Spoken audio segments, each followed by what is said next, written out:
Stars like Lord Durk and Meek Mill. But like most rappers with street ties, fame didn't come without a cost. The night he almost lost his life, or did he? Instead, his quote-unquote aunt did. In August of 2019, everything changed for T Grizzly. He was riding through Detroit in a black Chrysler 300. A little after 9 p.m. on the 3600 block, a 3-mile drive on Tuesday, when the driver exited the vehicle, shots were fired from an unknown location. That driver was allegedly T Grizzly going to his other aunt house at the location of the 3600 block of the 3-mile drive. A woman who took the stand today, almost 7 years later, which we'll later talk about. The bullet stuck Jobina Brown. May she rest in peace and love and condolences to her family. Grizzly, one of Detroit's most popular rappers, but earlier this week, Jobina Brown was shot and killed on the city's east side. Tonight we're hearing from a local radio show host who worked with Brown. 7 Action News reporter Anu Prakash joins us live from the scene to tell us how Brown is being remembered and what police are saying. Anu. Well, Glenda, Detroit police tell me that homicide investigators are still working on this case, still trying to figure out what led up to the shooting here on 3 Mile Road just off of Mack. Meanwhile, those who knew Brown say she was kind-hearted and a hard worker. She was a sweetheart. She was a good person. She was the type of person that would look out for you, do whatever, she could to help you. Bushman, host of the Bushman Show on 97.9 WJLB, first got to know Jobina Brown 3 years ago. He called her JB. She was the manager and aunt of Detroit rapper T Grizzly. She also managed Detroit rapper Sada Baby. Sources say on Tuesday night around 9:30, the 41-year-old was sitting in a Chrysler 300 with 2 other men here on 3 Mile just off of Mack. Police say as one of the men got out of the car, she was shot and killed. JB, I love you. I miss you, but I will never forget about you. You were a queen and you were awesome. Bushman says he's been getting calls and comments on social media from people across the country, those who've gotten to know Brown and some who are fans of T Grizzly.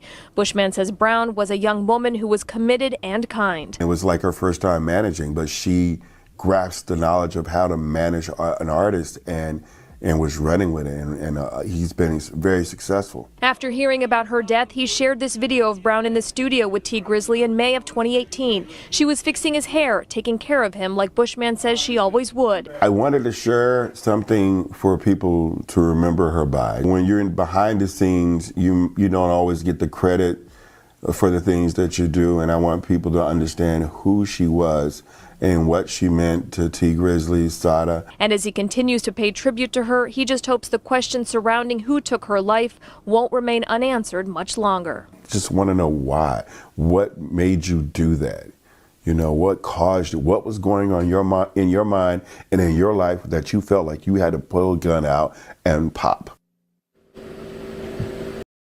K-12 has brought us joy because the flexibility that it allows our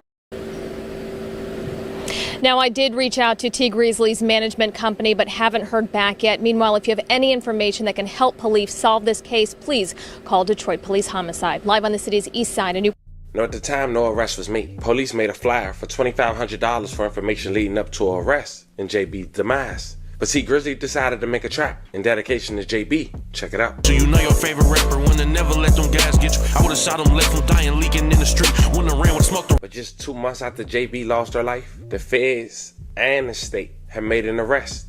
A place 4.5 hours away from each other, a little under 300 miles, in Chicago, Illinois. A man that was also connected to one of T Grizzly's groomsmen, also on his rap label, whose name is Booker, real close to Lord Durk and OTF. Apparently, the perpetrator and Booker are from the same neighborhood. They also go by 600 in Chicago. His name was Jermaine Whedon, aka Wu-Tang. Now, when Wu-Tang was first picked up, it was an open murder, a felony firearm charge. But what a lot of people don't know is that Wu-Tang already had a serious criminal background. This wasn't no first-time offender. In fact, back on May 12, 2016, he had a felony conviction for aggravated unlawful use of a weapon in a vehicle in Cook County. He was sentenced to 1 year imprisonment. And second, on March 15, 2018, just 2 years later after that, he had a felony conviction again for unlawful possession of a weapon by a felon in Cook County, in which he was sentenced to 42 months in prison, which lets us know that Wu-Tang not supposed to be around firearms. Now, I wanted to make all that clear,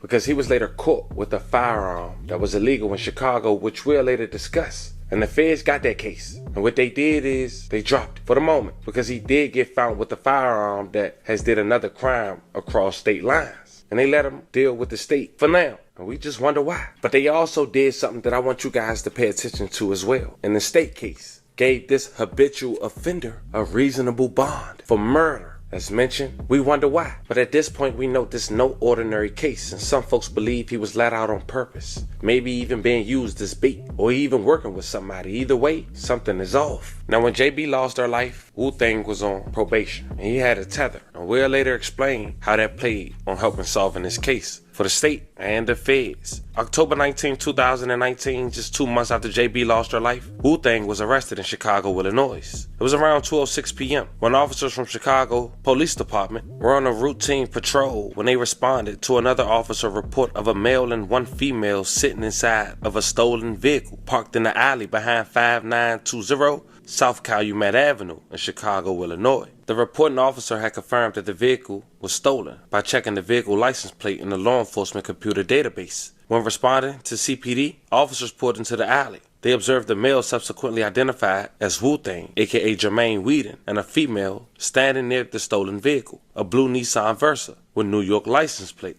Now keep that vehicle in mind. As the responding officers exited the patrol car and approached Wu-Tang, he fled from officers on foot. After a brief foot chase, the officers apprehended Wu-Tang and placed him in handcuffs. As Wu-Tang physically resisted the officers when placed against the police car, a Glock 23 40 cal semi-automatic handgun bearing serial number PAZ363 fell out of Wu-Tang's left pants leg. The handgun was loaded with 12 rounds of ammunition with the head stamp marking SIG 40 S&W. During the subsequent search of the stolen blue Nissan, CPD officers recovered an extended magazine from the passenger side door. Now fam, would you believe this man had the same firearm and same stolen vehicle during the night that JB lost her life? Well, it's true. When it came to the rental, the car was a Hertz rental car that had been set to be returned to Hertz on August 24, 2019. Hertz filed a stolen police report in September of 2019. The following year, February of 2020, DPD received notification from the MSP lab where they test the firearms, the ballistics. They confirmed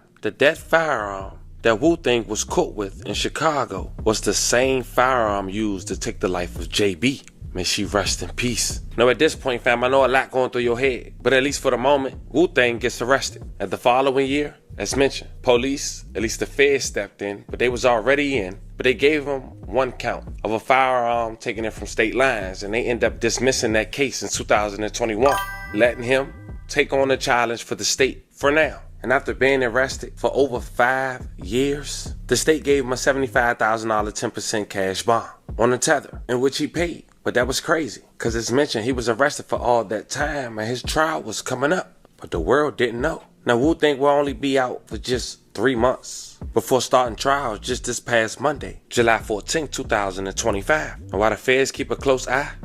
Skinny dog? Let's fix that. With Bully Max. Our formula is designed to support muscle. And for some reason, when this case has started back up for trial, they released a $2,500 reward again, as if the guy they caught with all this evidence isn't enough, or not the sole person responsible, which probably indicates a recent bond and the feds letting go of the first charge for now. Now the Family TV will hopefully start filming from now on this trial on Twitch and YouTube, on the second channel, and many more. But I was able to catch it today, although the audio wasn't allowed for screen recording while looking. You can only screen record if the audio picks up from another device. And I didn't know that today. But I took some key notes. And the house that T Grizzly allegedly stopped at the day JB lost her life to go inside. Remember we said that was his aunt's house? Another aunt? Well, she took the stand today. And to sum up 8 hours for you guys in 60 seconds, I say this. That rumor that's floating around that T Grizzly got his alleged aunt pregnant, the state believes that. Not the Family TV, not Reddit, the state. And there was one damaging answer from the aunt on the stand. And it seemed like it was bigger than the alleged defendant. The question was asked by the state, does she remember the aunt mentioning that when T Grizzly heard the shots inside the home, he ran to the window to see what was going on? The aunt responded, no. She didn't say that. Can I say they must be tearing him up right now? Yeah, man. hell yeah. All good, man. So the night everything happened, man. Can you kind of go over that night with us? I know y'all was at the studio. I seen you on your Instagram. On your Instagram. Yeah, so we was at the studio with Guapo and Jay Swan or whatever. And I'm going over my cousin's house, my older cousin. Mm-hmm. He was real close with my pops. This is like my pops' brother. Mm-hmm. And I always try to, you know what I'm saying, show him some love because that's another wound we really ain't healed from. Okay. You know what I'm saying? So I went over there and I was telling her, like, come in the house. And she like, no, I don't want to go in. I'm begging her to come in the house. Mm-hmm. You know what I'm saying? Like, certain areas, you just got to move right. Right. You know what I'm saying? It ain't about where you at. I could go anywhere I want to. Right. But I got to move right. Right. You know what I'm saying? So if I'm moving right, can't nothing happen to me. So I'm telling her to come in the house. She like, no. Because JB was kind of like funny acting about dirty houses. Okay. And stuff like that. The house wasn't even dirty, but to her, she just a clean, real clean person. Okay. It's like, no, I don't want to go in them people's house. I don't want to sit on their furniture and all that stuff in there. So I'm like, all right, I'll be right back. So I'm knocking on the door. My people's taking so long to come to the door. You know what I'm saying? Mm-hmm. And they finally come to the door. As soon as I see her, as soon as I see my auntie, Mm-hmm. she about to open the door. I just hear a whole bunch of shots going off. You know what I'm saying? Behind you. Behind me, I hear a whole bunch of shots going off. So I get down because I'm thinking they about to come to the side and start, you know what I'm saying, shooting at me, and I ain't got nothing on me at the time. Mm-hmm. My cousin ran out with a gun. I'm like, perfect. So we ran out on the street. When we ran out, my driver was gone with no cars out there. I'm like, She was in the. So what was the vehicle? She was in the car, like yeah, in the driveway or the street? She was in the car. Okay. She was in the car on the street. So my cousin ran out with the gun or whatever, and we ran out in the front to see what's going on and to, if somebody up on us, we gonna get them off us. So once we got outside, once we got in the front where they was at, my driver gone. There's no cars out here. Mm-hmm. Okay, wait. Let me ask you this. So, was you had to enter to the back door or something? Yeah, I went okay. Side door. Okay, I get you. Okay. But basically, I don't even know what's going on at this point. Okay. So we in the front, I look in the street. I don't see no glass in the street. So I'm like, oh, they straight. You know what I'm saying? That's probably some, I didn't even think this had nothing to do with us. Okay. You feel me? Right. But my cousin still came out there with the gun though. Mm-hmm. So I was cool with going out there. I'm like, I ain't see no glass in the street.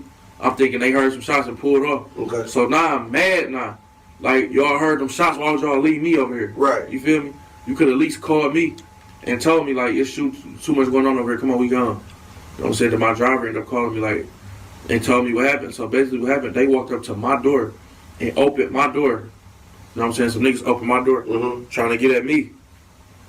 Imagine being able to build anything just by thinking about it.